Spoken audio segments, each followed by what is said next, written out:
आधी रात को पुराना घाट जंग लगी धातु और टिमटिमाती रोशनी का कंकाल बन गया था। इसके कभी चहल पहल वाले घाट अब न्यू सियोल के औद्योगिक क्षय के अतिक्रमणकारी ज्वार में समा गए हैं। बीजे के कोहरे के बीच चुपचाप आगे बढ़ रहा था। उसकी लाल फूलों वाली जैकेट ग्रे के विपरीत थी, उसके जूते टूटे हुए कांच पर चरमरा रहे थे। रेड लोड्स के बारे में संदेश ने उसकी नसों को किनारे कर दिया था, लेकिन जिज्ञासा और आशा की एक झिलमिलाहट उसे आगे ले गई। जैसे ही वह मिलन स्थल के पास पहुंचा, धुंध से एक आकृति उभरी, चांदी के बाल और हल्की चमक वाली आंखों वाली एक महिला, शहर के अभिजात वर्ग के बीच आम तंत्रिका प्रत्यारोपण का संकेत। उसने खुद को केल के रूप में पेश किया, जो रेड लोड्स की एक जीवित सदस्य थी, एक समूह जिसने कभी न्यू सियोल पर हावी होने वाले मेगा कॉर्पोरेशन के खिलाफ लड़ाई लड़ी थी। हमें लगा कि तुम मर चुके हो, उसने कहा, उसकी आवाज स्थिर लेकिन संदेह से भरी हुई थी। पिछली बार जब हमने तुम्हें देखा था, तो तुम अपने हाथों पर खून लगाकर चले गए थे। बीजेके का जबड़ा कस गया। यादों के झरोखे अनायास ही कौंध गए। एक असफल मिशन, एक साथी द्वारा विश्वासघात, और उसकी जैकेट पर लाल रंग के दाग जो कभी नहीं धुलते। उसने जीवित रहने के लिए लोड्स को छोड़ दिया था, लेकिन अपराध बोध ने उसे कभी नहीं छोड़ा। केल ने उसे एक डेटा शॉट दिया, जिसकी सतह पर खिलते हुए कमल की आकृति बनी हुई थी। यह उनके पतन की कुंजी है, उसने कहा, लेकिन इसकी कीमत चुकानी पड़ती है। वे हमारा शिकार कर रहे हैं और तुम्हारा भी। इससे पहले कि बीजे जवाब दे पाता, हवा में एक धीमी गुनगुनाहट भर गई।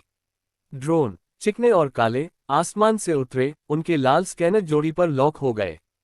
केल ने एक प्लाज्मा ब्लेड निकाला, उसका रुख विद्रोही था। तुम्हारी मर्जी, बीजेके, भागो या हमारे साथ लड़ो। कोहरा घना हो गया, और बीजेके का हाथ उसकी बगल में छिपी हुई पिस्तौल पर मडरा रहा था। रेड लोड्स ने उसे अपना सम्मान वापस पाने का मौका दिया, लेकिन इसका मतलब उन भूतों का सामना करना भी था जिन्हें उसने दफना दिया था। जैसे जैसे ड्रोन करीब आते गए, एक निर्णय सामने आया जो इस नियोन से सराबोर दुर्वत में उसके मार्ग को पुनः परिभाषित कर सकता था। ड्रोन की लगातार गुनगुनाहट तेज होने के साथ ही गोदाम कांप उठा, उनके लाल स्कैनर बाहर के कोहरे को चीर रहे थे। बीजेके ने लीरा का हाथ पकड़ लिया। कमल का लटकन उसकी हथेली पर गर्म था, जो उनके अतीत की एक नाजुक जीवन रेखा थी। केल एक टूटी हुई खिड़की की ओर बढ़ी, उसका प्लाज्मा ब्लेड खतरे का आकलन करते हुए गुनगुना रहा था। उन्होंने शॉट के सिग्नल को लॉक कर लिया है, उसने चेतावनी दी। उनके घुसने से पहले हमारे पास कुछ मिनट है। लीरा की आंखें बीजेके से मिली, उनके भीतर भावनाओं का एक तूफान घूम रहा था, प्यार, गुस्सा और संकल्प। तुमने मुझे एक बार छोड़ दिया, उसने धीरे से कहा, उसकी आवाज तनाव को काट रही थी। ऐसा दोबारा मत करना। उसके शब्द चुप गए, उस रात की याद दिलाते हुए जब वह चला गया था, यह मानते हुए कि यह उसका एकमात्र विकल्प था। लेकिन अब, जब वह उसके सामने खड़ी थी, उसके जख्मी हाथों की हर रेखा में उसकी ताकत साफ झलक रही थी, तो उसने उस फैसले की कीमत देखी। इससे पहले कि वह कुछ कह पाता, दरवाजा अंदर की ओर फट गया और धुएं के बीच से एक व्यक्ति बाहर आया, एक ऐसा व्यक्ति जिसे बीजेके ने तुरंत पहचान लिया। रेन, उसका पूर्व साथी और गद्दार जिसने सालों पहले रेड लोड्स को बेच दिया था। उसका चिकना कॉर्पोरेट सूट और ठंडी मुस्कान बीजेके और लीरा से बिल्कुल अलग थी। क्या तुमने सोचा था कि तुम हमेशा के लिए छिप सकते हो, बीजेके? रेन ने एक डिवाइस पकड़े हुए व्यंग्य किया, जो डेटा शॉट के समान आवृत्ति पर स्पंदित हो रही थी। और लीरा अभी भी एक भूत से चिपकी हुई है। बीजेके का खून खौल उठा, लेकिन लीरा आगे बढ़ गई। रेन की मुद्रा का आकलन करते समय उसकी चिकित्सक की सहज प्रवृत्ति काम करने लगी। तुम ही खत्म हो गए हो, उसने एक छिपी हुई स्टन बैटन निकालते हुए जवाब दिया। ड्रोन रेन के आदेश की प्रतीक्षा में मंडरा रहे थे, लेकिन उसका ध्यान बीजेके पर था। शॉट को सौंप दो, और मैं उसे जीने दूंगा, उसने मजाक करते हुए कहा। बीजेके का हाथ अपनी पिस्तौल पर कस गया, लेकिन उसकी आंखें लीरा पर टिकी रहीं। यह उनकी परीक्षा थी, क्या वह उसके लिए लड़ेगा, या फिर डर को अपने कामों को तय करने देगा। कोई सौदा नहीं, बीजेके ने उसके बगल में कदम रखते हुए गुर्राते हुए कहा। लीरा ने एक छोटी, भयंकर मुस्कान बिखेरी, और साथ में वे आगे बढ़े। केल अपने ब्लेड के साथ लड़ाई में शामिल हो गई। गोदाम में हलचल का एक धुंधलापन बन गया। बीजेके की गोलियां गूंज रही थीं, लीरा की बैटन एक ड्रोन को निष्क्रिय करते समय चटक रही थी, और रेन की हंसी गूंज रही थी जब वह प्रतिशोध का वादा करते हुए पीछे हट रहा था। जैसे ही धूल जमी, बीजेके ने लीरा को अपने करीब खींचा, उनकी सांसें उखड़ गईं। मैं तुम्हें फिर से नहीं छोड़ूंगा, उसने उसके चेहरे से बालों का एक लट झाड़ते हुए कहा। उसने सिर हिलाया, उसका हाथ उसकी छाती पर टिका हुआ था। फिर हम इसे खत्म करते हैं साथ में। मलबे में वह टुकड़ा चमक रहा था, जो उनके नए बंधन और आगे की लड़ाई का प्रतीक था। झड़प के बाद गोदाम में सन्नाटा छा गया, विकलांग ड्रोन की गुनगुनाहट रात में धीमी पड़ गई। बीजेके और लीरा जंग लगी बीम के सहारे झुके हुए थे, डेटा शॉट को उसने अपने कोट में सुरक्षित रूप से छिपा रखा था। केल खिड़की के पास खड़ी थी, उसके चांदी के बाल टूटे हुए शीशों से छनकर आ रही चांदनी में चमक रहे थे।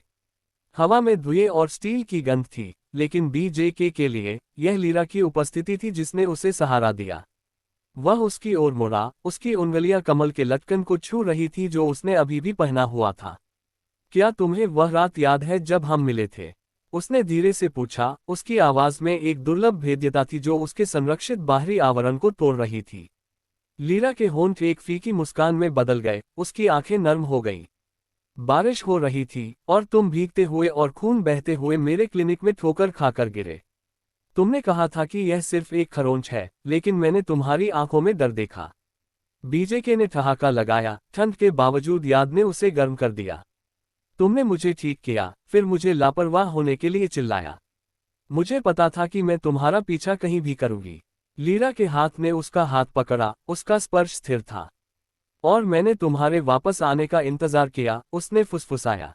तब भी जब मुझे लगा कि तुम चले गए हो। उनके माथे छू गए, खंडहरों के बीच एक मौन वादा, उसकी जैकेट का लाल रंग उनके साझा जुनून की एक ज्वलंत प्रतिध्वनि थी। केल की तीखी आवाज के बीच पल बिखर गया। आ रहा है, रेन वापस आ गया है, और वह अकेला नहीं है। कोहरे के बीच छायाएं आगे बढ़ी, कॉर्पोरेट प्रवर्तक, उनके कवच चमक रहे थे, जिनका नेतृत्व रेन की आत्मसंतुष्ट सिलहूट कर रहा था। उन्होंने एक होलो प्रोजेक्टर पकड़ा, जो न्यू सियोल के केंद्रीय टॉवर का लाइव फीड दिखा रहा था।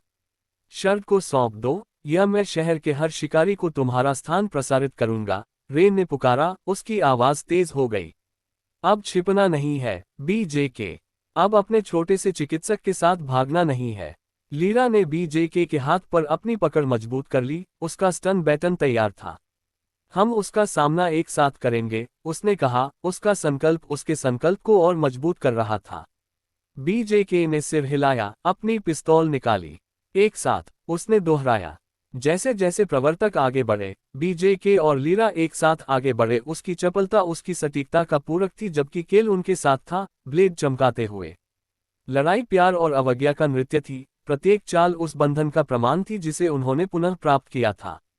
लड़ाई की गर्मी में लीरा के कोट से शॉट फिसल गया, रेन की ओर लुढ़क गया। उसकी आंखें विजय से चमक उठी, लेकिन बीजेके ने अपने शरीर से उसे धकते हुए गोता लगाया। लीरा ने उसे वापस खींच लिया, उनकी आंखें एक दूसरे से मिल गई क्योंकि उसने एक प्रवर्तक को चौंका दिया। हम इसे नहीं हार रहे हैं, उसने कसम खाई। शॉट की रोशनी स्पंदित हुई, एक रहस्य का संकेत देते हुए जो अभी तक सामने नहीं आया था, जो उनके भाग्य को और मजबूत कर रहा था।